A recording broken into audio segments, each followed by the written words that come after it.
Ian, who is on. Ian, how on earth would you sum up last night? I don't know. It's difficult to get your head around what happened. I mean, I'll be honest. I mean, I ended up turning the game off. I went to make a cup of tea and come back in and sit down and enjoy the game, and we were 1-0 down, and they've took their foot off the gas at Ibrox and there as well. This could have been 14-1 on aggregate, and that's no an exaggeration. That's what it could have happened here. This could have been an absolute cricket score. What is this? What is this guy doing? I mean, honestly, is he trying? I think he's trying to reinvent the wheel. He's trying to turn football into some kind of what? He's trying to turn it into something it's not. It's a simple game to play, you know. No, it isn't. He's got absolutely nothing, and as Gordon says, I just can't see his tactics. I think he's arrogant. He's so arrogant. As soon as that team was read out and Rothwell and Aarons were in it, I mean, I'm not just blaming they two, but I knew when they were in it and he's dropped Tav and his best midfielder Raskin, that just, see, for me, that is absolute arrogance. I know he's got the right as a manager. He's bought the players. He's got to put his faith in them. They've got to get rid of him. They have got to get rid of him. I mean, I'm dreading this game. Celtic are no great shakes, and the fans know that, but they're better than us, and there's a chance that they could wipe the floor with us as well. Could it have been any worse? It could have been if it wasn't for Jack Butland. Good point. It was woeful. It was surreal watching it. You blink and they're 5 down. I was like, wow, this is incredible. Rangers just now are terrible. You would love to play against them. You score all day, right? Ant-Man. Ian, let's cut straight to the chase. You say the manager has to go. It looks like you're not getting your wish. Certainly now he still has the backing of those above him at Ibrox. Yeah, it depends on how determined they are to keep him. If they're as arrogant as him, then we're in real trouble. What do they do if Rangers get beat on Sunday with Celtic? I mean, if Rangers get beat with 3 or 4 on Sunday, how do they turn around and say after a few days, oh, that City's sacked after? I think they're making a rod for their own back now, because everybody's against them. I don't know anybody that wants Hingme there, that wants Russell Martin there, and I think he's honestly delusional. Joe has joined them on the line. Sum up your feelings, Joe. I don't suppose you've had a good 20 hours or so. Well, not so much a good 20 hours. It's been a terrible 8 weeks. Oh, lovely. Now, Russell Martin, I just listened to the start of the programme, Gordon saying about how Max Aarons. Now, James Tavernier, I've been on this show before criticising James Tavernier, but James Tavernier now needs to play before Max Aarons. It's as simple as that.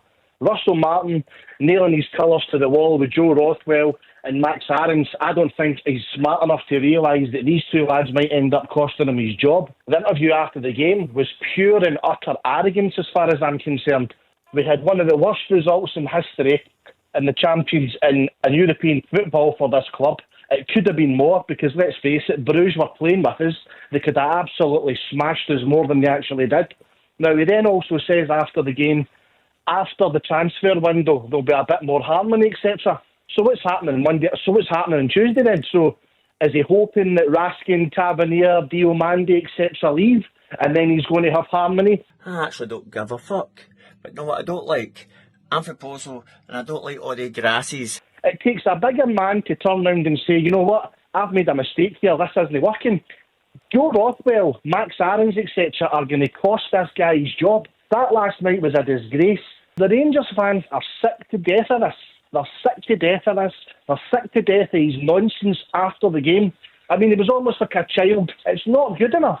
It's not good enough, and it's time for Russell Martin to be either shown the door or have the decency to resign and go back down the road. I was surprised about the harmony one as well. I was wondering what he was talking about.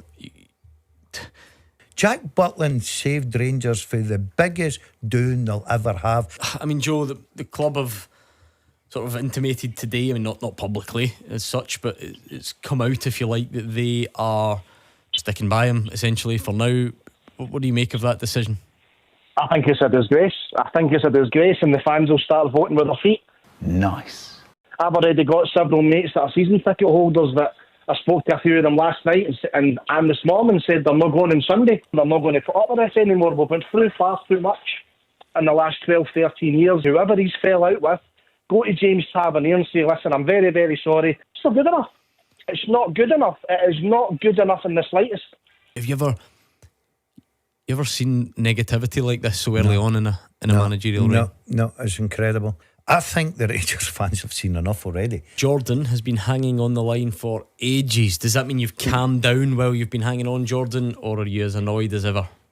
No, I'm still as annoyed as ever. Right, go on then. I'm beginning to think we're maybe part of some social experiment here to see how far we can be pushed and see what we can put up with.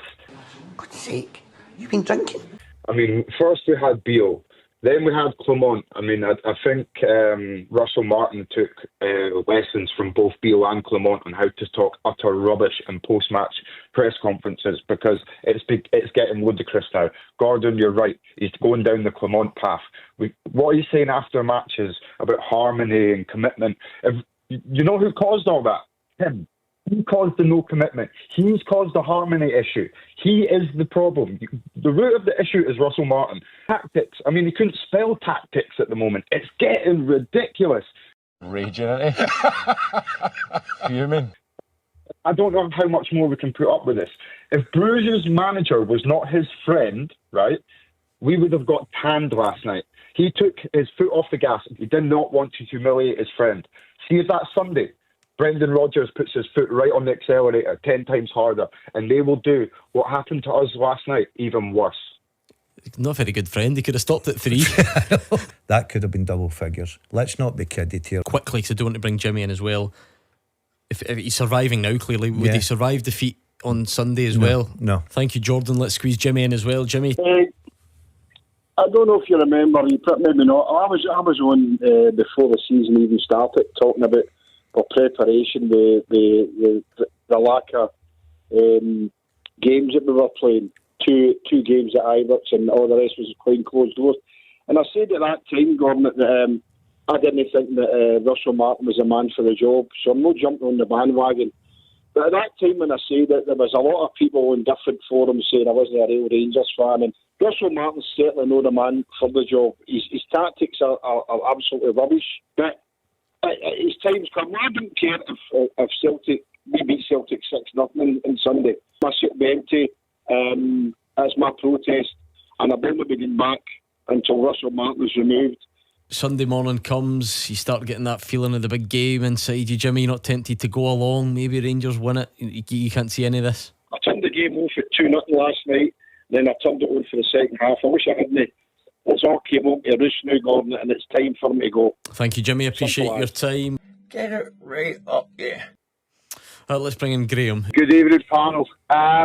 First of all, I was deluded with these comments on the Saturday's Daily Express, the back page. The Bruges game and the Old Firm game weren't relevant games of football. I'm a Rangers fan, and that shocked me. It was his post-interview last night as well. He's not for taking any blame at all. I think it's as if he's wanted to go to the transfer window and create a new team. Am I wrong, panel? Graham says Russell Martin not taking any responsibility himself. I don't know about that. Some of the stuff like harmony. Problem is, the bad results keep happening. The Rangers fans want him out, and they want him out now. He's not been very good this season, I know has he? that. I don't think any of them have been very good. Let's thank Graham and see what Ronnie has to say. What's your take on all this, Ronnie? How you doing, panel? I'd like to speak about the Rangers game last night. You go for it. Absolutely atrocious. They're not very good, Rangers. No, that Russell Martin humiliated and embarrassed millions and millions of Rangers fans all over the world. It was embarrassing, atrocious. And Martin has got to go ASAP. So early. Three games. To be honest with you, we should have been out 2 rounds ago against Panathinaikos. We were lucky to get away with that. We rode our luck. I think the last thing Russell Martin needs is for us to be taking away some of his good results. 3 league, 1 each season against Dundee, St Mirren and Motherwell. It's shocking. It's no good. We're not even in the top 6. Oh, lovely.